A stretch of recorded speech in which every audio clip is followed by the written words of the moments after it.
तो हेलो दोस्तों, कैसे हैं आप सब। आई होप आप सब लोग बहुत अच्छे होने वाले होंगे। मैं हूं आशुतोष सिंह चौहान और हम आपका स्वागत करते हैं अपने नए वीडियो लेक्चर पर, जहां पर हम लोग आज इंट्रोडक्शन कर रहे हैं फार्मास्यूटिकल ऑर्गेनिक केमिस्ट्री सेकेंड का। तो दोस्तों यहाँ पर आप लोग देख रहे होंगे कि 1, 2, 3, 4, 5 जो 5 चैप्टर हैं आपके, उनमें एरोमेटिक चीज़ें यूज़ की गई हैं, या इनको हम लोग कह सकते हैं ये एरोमेटिक कंपाउंड हैं।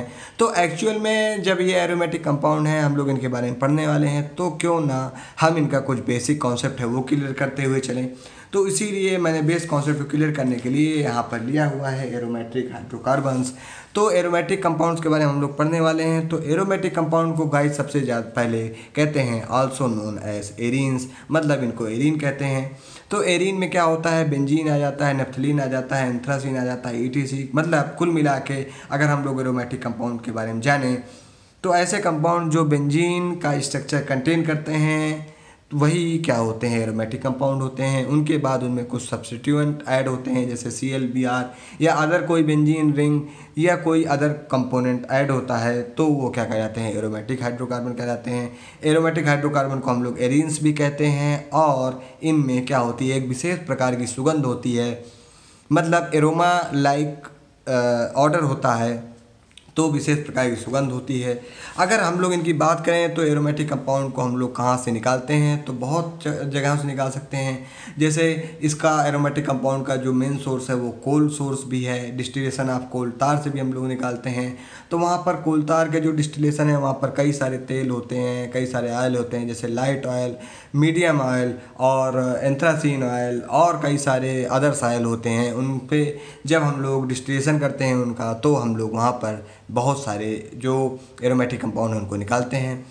तो जैसा कि आप लोग देख रहे होंगे यहाँ पर कि जो लाइट ऑयल है वो जब हम लोग उसको 200 डिग्री सेल्सियस टेम्परेचर देंगे तो यहाँ पर बेंजीन, टॉल्यूइन और जैलीन हम लोगों को मिलता है, जिसका हम लोग क्या करते हैं, डिस्टिलेशन। तो डिस्टिलेशन के माध्यम से हम लोग इन तीनों चीज़ों को अलग अलग कर लेते हैं और ये तीनों ही क्या है, एरोमेटिक हाइड्रोकार्बन हैं गाइस।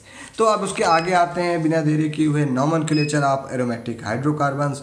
तो देखो, जैसा कि आप लोग जानते हैं कि नॉमेनक्लेचर हम लोग पहले पढ़ चुके हैं। तो जो लोग हमारे पुराने वीडियो देख चुके हैं नॉमेनक्लेचर के, उनको ये टॉपिक बहुत ही आसान लगने वाला है। अगर नहीं भी पढ़ा है तो हम लोग यहाँ से शुरुआत से स्टार्टिंग कर रहे हैं। नॉमेनक्लेचर ऑफ एरोमेटिक हाइड्रोकार्बन को शुरू से पढ़ रहे हैं। तो देखिए, नॉमेनक्लेचर में सबसे पहले यहाँ पर दिया गया है naming of mono substituted benzenes के बारे में। मतलब हम लोगों को जो मोनो सब्स्टिट्यूटेड बेंजीन है, मतलब जो एक बेंजीन है या एक सब्स्टिट्यूशन हुआ है बेंजीन में, उसके बारे में हम लोग यहाँ पर बात करने वाले हैं। तो देखिए, यहाँ पर ये बेंजीन रिंग है और बेंजीन रिंग में एक Br का सब्स्टिट्यूशन हुआ है। मतलब यहाँ से सब्स्टिट्यूशन का मतलब क्या होता है, सब्स्टिट्यूट करना, मतलब एक प्लेयर को हटाना, उसकी जगह दूसरे प्लेयर को लाना, वही क्या होता है, सब्स्टिट्यूशन होता है। तो देखिए, इस बेंजीन रिंग से हम लोगों ने हाइड्रोजन को क्या कर लिया है, हटा लिया है। तो यहाँ पर ब्रोमीन को ऐड कर दिया है। तो इसका नाम क्या हो जाएगा, Br हो जाएगी एज ए ब्रांच, तो इसको लिखेंगे हम लोग ब्रोमो। और बेंजीन हो जाएगी मेन पेरेंट चेन, तो इसको हम लोग लिखेंगे ब्रोमो बेंजीन। तो कुछ इस प्रकार से इस तरीके का जो मोनो सब्स्टिट्यूटेड बेंजीन के जो नेमिंग है उस प्रकार से करनी है। अगर इसी की जगह क्लोरीन आ जाता है तो हम लोग इसका नाम क्लोरोबेंजीन कर देते हैं। आयोडीन आ जाता है तो इसका नाम हम लोग आयोडोबेंजीन कर देते हैं। उसी प्रकार अगर NO2 आ जा रहा है तो हम लोग NO2 की जगह नाइट्रो करते हैं और बेंजीन की जगह बेंजीन कर देते हैं। फिर अगर CH2 CH3 आ रहा है यानी C2H5 आ रहा है, यानी ये क्या है, एथाइल है, तो हम लोग इसको एथिल बेंजीन कह देते हैं। देखिए, यहाँ पर इसका नाम एथिल बेंजीन है। अब कुछ ऐसे नाम होते हैं जहाँ पर हम लोग बेंजीन वर्ड का यूज़ नहीं करते, उनको डायरेक्ट उनका ही कॉमन नेम से हम लोग उनको जानते हैं, क्योंकि उन ही कंपाउंड से बहुत सारे कंपाउंड की सिंथेसिस होती है, बहुत सारे कंपाउंड हम लोगों को मिलने वाले हैं, इसलिए हम लोग उनका कॉमन नेम ही डायरेक्ट जानते हैं। जैसे अगर हम लोग इसकी बात करें तो इसका जो नेम आना चाहिए, ये जो CH3 और ये बेंजीन है, जैसे यहाँ पर हम लोगों ने इसका C2H5 और बेंजीन का एथिल बेंजीन कर दिया था, तो यहाँ पर इसका मेथिल बेंजीन आना चाहिए, मगर इसको मेथिल बेंजीन से ज़्यादा टॉल्यूइन के नाम से लोग जानते हैं। अगर हम लोग इसकी बात करें तो यहाँ पर ये जो बेंजीन रिंग के ऊपर OH है, इसको हम लोग फिनॉल कहते हैं। फिनॉल ऐसे होता है दोस्तों, क्योंकि जब ये बेंजीन रिंग, जब इस बेंजीन रिंग से एक हाइड्रोजन हम लोग हटाते हैं तो वहाँ पर हो जाता है फेनिल, और जब उसमें OH का एडिशन करते हैं तो OH यहाँ पर मेन ग्रुप हो जाएगा, तो हो जाएगा ऑल। तो यहाँ से YL हटाओ और ऑल को क्या करो, अटैच करो, तो ये टोटल मिलके हो जाता है फिनॉल। तो इस प्रकार से इसका हम लोग नॉमेनक्लेचर यहाँ पर कर रहे हैं। तो आई होप आपको नेमिंग ऑफ मोनोसब्स्टिट्यूटेड बेंजीन के जो 2 टाइप हम लोगों ने समझे हैं, आप लोगों को समझ में आए होंगे। अब उसके आगे अगर हम लोग बात करें तो उसके आगे हम लोग आते हैं कुछ और जो नेम है जो कॉमन नेम से जाने जाते हैं, जैसे इसको हम लोग एमिनो बेंजीन भी कह सकते हैं या बेंजीन एमीन भी कह सकते हैं, मगर इसका जो कॉमन नेम यहाँ पर लिया है एनिलीन लिया गया है। अगर COOH बेंजीन पे लग जाता है तो बेंजोइक एसिड हो जा रहा है, और SO3 लग जा रहा है तो SO3 होता है सल्फोनिक एसिड। तो हम लोग इसको लिखते हैं बेंजीन सल्फोनिक एसिड के नाम से इसको हम लोग लिख दे रहे हैं। फिर अब यहाँ पर आगे जो तीसरा पॉइंट दिया गया है, ये तीसरा पॉइंट है, यहाँ पर दिया गया है to name the benzene ring as substituent the phenyl group. मतलब यहाँ पर जो बेंजीन ग्रुप का नाम देना है, वहाँ पर जो बेंजीन है अब उसको फेनिल हम लोग कर देंगे और इसको सब्स्टिट्यूएंट की तरीके कर देंगे, मतलब इसको हम लोग ब्रांच की तरीके यहाँ पर यूज़ करने वाले हैं। तो देखो दोस्तों, यहाँ पर दिया गया है, अगर आप लोग देखें तो ये है CH2OH और यहाँ पर बेंजीन रिंग लगी हुई है। तो अब ये जो बेंजीन है इसको हम लोग क्या मान रहे हैं, फेनिल मान रहे हैं। तो इसकी जो नोमेनक्लेचर होगी वो होगी 1 2, तो 2 से दूसरे नंबर पे क्या जुड़ा हुआ है, फेनिल ग्रुप जुड़ा हुआ है। तो 2 फेनिल और 2 कार्बन के लिए एथ हो जाएगा, सारे सिंगल बॉन्ड है कार्बन कार्बन के बीच में तो एन हो जाएगा, और OH ग्रुप जुड़ा हुआ है तो ऑल हो जाएगा, मतलब इसका नाम हो जाएगा 2 फेनिल एथेनॉल। तो हम लोग इसको कह सकते हैं 2 फेनिल, ये क्या हो गई, रिंग हो गई, ये वाली रिंग, ये दूसरे नंबर पे रिंग जुड़ी है ना, ठीक, प्लस 2 कार्बन के लिए एथ हो जाएगा, ठीक है, सारे सिंगल बॉन्ड तो एन हो जाने वाला है, प्लस OH ग्रुप आ गया तो इसका सफिक्स क्या हो जाएगा, ऑल हो जाएगा। तो अगर नाम इसके नाम को हम लोग जोड़ देते हैं तो 2 फेनिल एथेनॉल नाम इसका आ जा रहा है। तो यहाँ पर देखो हमने बताया भी है कि ये जो बेंजीन के ऊपर अगर एक हाइड्रोजन हम लोग हटा लेते हैं तो कुछ इस प्रकार का स्ट्रक्चर बनता है, उसको हम लोग फेनिल कहते हैं, या हम लोग इसको C6H5 से भी डिनोट कर सकते हैं, या हम लोग उसको PH से डिनोट कर सकते हैं, या हम लोग उसको 5 से डिनोट कर सकते हैं। अब जो अगला चौथा मेथड है दोस्तों, वहाँ पर बताया गया है अनदर सब्स्टिट्यूएंट इस बेंजिल ग्रुप। मतलब जो बेंजीन पे हम लोग जहाँ तक पर पहले बेंजीन यूज़ कर रहे थे, उसके बाद फिर उसका कॉमन नेम यूज़ किया, उसके बाद फिर हम लोगों ने बेंजीन को फेनिल की तरीके यूज़ किया, अब हम लोग यहाँ पर बेंजीन को बेंजिल की तरीके यूज़ करेंगे। तो ये जो बेंजीन है वो बेंजिल कब हो जाएगा, तो जब बेंजीन में CH2 ग्रुप का एडिशन हो जाएगा तो वो बेंजीन न रह करके हो जाएगा बेंजिल। क्या हो जाएगा, बेंजिल हो जाएगा। तो जब यही बेंजिल, अब देखो यहाँ पर ये बेंजीन है, बेंजीन पे CH2 जुड़ा तो ये पूरा क्या हो गया, बेंजिल हो गया। और बेंजिल पे कौन जुड़ा हुआ है, Cl। तो Cl कैसा होता है, निगेटिव चार्ज होता है, तो हम लोग उसको क्या कहेंगे, क्लोराइड कहेंगे। क्योंकि ये क्लोरीन था तो क्लोरीन से IEN हटा करके ID वहाँ पर अटैच कर दिया गया है, तो इसका नाम हो जाएगा बेंजिल क्लोराइड। तो आई होप आपको समझ में आ रहा होगा। अगर आपको कोई भी चीज़ें नहीं समझ में आ रही हैं तो आपको हमें कमेंट के द्वारा बताना है। तो यहाँ पर देखिए, यहाँ पर जो बेंजीन के ऊपर CH2 लगाया है, और या इसको हम लोग C6H5 CH2 कह दें, या इसी को फेनिल PH CH2 कर दें, या इसको 5 CH2 कर दें, तो ये उसके कुछ सिंबल हो जाते हैं।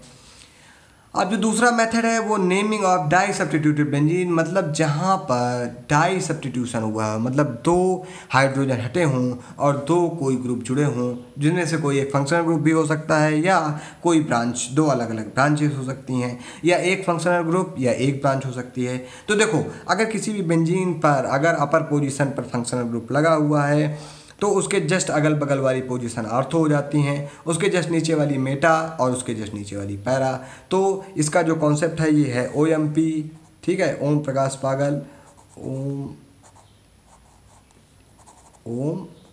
OMP आप याद कर लो, चाहे जो आपको याद करना हो याद कर लो। इधर से भी आप आओगे OMP ही मिलेगा आपको, मगर हम लोग इधर से साइकिल चलाते हैं क्योंकि क्लॉक वाइज ही हम लोगों को यहाँ पर रोटेशन करना होता है। तो जो आर्थो का सिंबल है वो स्मॉल O से हम लोग डिनोट करेंगे, मेटा को स्मॉल m से, और पैरा को स्मॉल p से यहाँ पर डिनोट करने वाले हैं। तो अब हम लोग इसकी जो नेमिंग है वो जानने वाले हैं। तो देखिए, यहाँ पर पहला एग्जांपल हम लोगों ने लिया है Br, और Br के ऊपर यहाँ पर बेंजीन, यहाँ पर बेंजीन। तो मान लो हम लोग इसको क्या मान लेते हैं, कोई फंक्शनल ग्रुप मान लेते हैं, और इसको क्या मान लेते हैं, ये कहाँ पर जुड़ा है, आर्थो पोजीशन पर जुड़ा है। तो अब इसका क्या नाम होने वाला है गाइस, तो इसका नाम अब होने वाला है आर्थो डाई ब्रोमो बेंजीन। मतलब आर्थो पे एक ब्रोमो जुड़ा हुआ है, और कितने ब्रोमीन हैं, 2 ब्रोमीन हैं, तो डाई और ब्रोमो बेंजीन इसका नाम हो जाएगा। ठीक है। अब अगर इसके आगे इसका सेकेंड एग्जाम्पल की बात करें तो देखो यहाँ पर लिखा हुआ है, ये क्या है पूरा स्ट्रक्चर, ये है टॉल्यूइन और इस पे क्या जुड़ा है क्लोरीन, तो इसका नाम क्या हो जाएगा ऑर्थोक्लोरोटॉल्यूइन। क्यों? क्योंकि जो क्लोरीन जुड़ा हुआ है ये आर्थो पोजीशन पे जुड़ा हुआ है, आप लोग देख सकते हो यहाँ पर आर्थो पोजीशन है, तो इस आर्थो पोजीशन पे जब ये क्लोरीन जुड़ा हुआ है तो इसका नाम आ जाएगा दोस्तों ऑर्थोक्लोरोटॉल्यूइन, या इसको 2-क्लोरोटॉल्यूइन, क्योंकि यहाँ पर 1 और 2 दूसरी पोजीशन पे Cl जुड़ा हुआ है तो 2-क्लोरोटॉल्यूइन इसका नाम हो जाएगा। तो अब आपको कमेंट में इसका नाम लिख के बताना है दोस्तों। CH3 और बेंजीन में Br का सब्स्टिट्यूशन है तो इसका नाम आपको कमेंट में बताना है। उसके बाद अगर हम लोग इसी में दो डाई सब्स्टिट्यूटेड बेंजीन है वहाँ पर अगर 2 ग्रुप आ जा रहे हैं, जैसे मान लो क्लोरीन ब्रोमीन आ जा रहा है या मेथिल एथिल आ जा रहा है, तो हम उसका नोमेनक्लेचर कैसे करेंगे? तो हम लोगों ने जो IUPAC में जो एलिफेटिक हाइड्रोकार्बन की IUPAC थी वहाँ पर पढ़ा था कि अल्फ़ाबेटिकल ऑर्डर के अकॉर्डिंग हम लोग वहाँ पर नोमेनक्लेचर करेंगे। तो देखो अगर नंबरिंग शुरू करेंगे तो यहाँ से 1st, 2nd, 3rd, 4th, 5th, 6th कुछ इस प्रकार से नंबरिंग आने वाली है। तो Br पहले आता है तो उसको हम लिख देंगे 1 ब्रोमो 2 क्लोरोबेंजीन, या इसको हम लोग लिख सकते हैं आर्थो ब्रोमो क्लोरोबेंजीन, इस प्रकार से भी आप लोग इसका नाम लिख सकते हो। तो आई होप आपको ये सारी चीज़ें समझ में आ रही होंगी। फिर अगर आपको ये सारी चीज़ें समझ में आ रही हैं तो आपको कमेंट करके हमें अपना जो सपोर्ट है वो दिखाना है। उसके बाद फिर अगर हम लोग बात करें तो यहाँ पर आप लोग देख सकते हैं, यहाँ पर पहले पोजीशन पे एथाइल है, तीसरे पोजीशन पे प्रोपिल है, तो हम लोग इसका नाम लिखते हैं तो 1 2 3, तो 1 एथाइल 3 प्रोपिल और ये बेंजीन है तो इसको हम लोग बेंजीन भी कह देते हैं। अगर हम लोग naming of poly substituted benzene, मतलब वहाँ पर कई सारे सब्स्टिट्यूशन हुए हैं, 2 से ज़्यादा सब्स्टिट्यूशन हुए हैं, मतलब वहाँ उस बेंजीन से 2 हाइड्रोजन हटाए गए हैं और या 2 से ज़्यादा हाइड्रोजन हटाए गए हैं, उनकी जगह क्लोरीन ब्रोमीन या कोई भी सब्स्टिट्यूशन या सब्स्टिट्यूएंट ऐड किया गया है तो उसको हम लोग पॉली सब्स्टिट्यूटेड हाइड्रोकार्बन्स का नोमेनक्लेचर के आधार पर जानेंगे। तो देखो यहाँ पर 3 क्लोरीन लगाए गए हैं, नंबरिंग शुरू करें 1 2 3 4, तो अगर हम इसको देखें तो 1 2 4 1 2 4 1 2 4 1 2 3 मतलब ट्राई, और क्या है Cl है तो क्लोरो, और फिर क्या है बेंजीन तो बेंजीन, कुछ इस प्रकार से इसका नाम आने वाला है।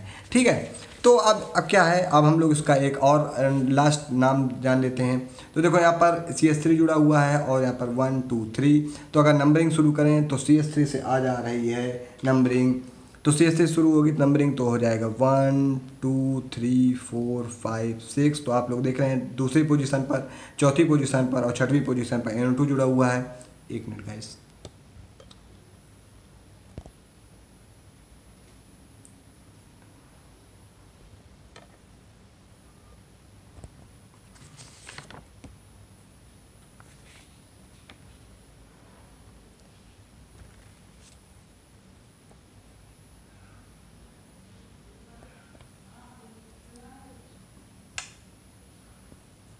हाँ तो गाइस आप लोग यहाँ पर देख पा रहे होंगे कि 2 4 6 ट्राई नाइट्रोटॉल्यूइन, क्योंकि NO2 यहाँ पर नाइट्रो कहा गया है और 3 NO2 हैं तो ट्राई नाइट्रो हो जाएगा, और इसको बेंजीन के ऊपर CH3 ग्रुप जुड़ा होता है तो उसको टॉल्यूइन कहते हैं। तो सारे नोमेनक्लेचर उसी प्रकार हैं शुरुआत के, अगर कुछ आप लोग ध्यान दे देते हैं तो बहुत ही सरल होने वाली है आपको इससे फार्मास्यूटिकल ऑर्गेनिक केमिस्ट्री जो सेकेंड है। तो आई होप आप इस वीडियो को बहुत अच्छे से एंजॉय करेंगे।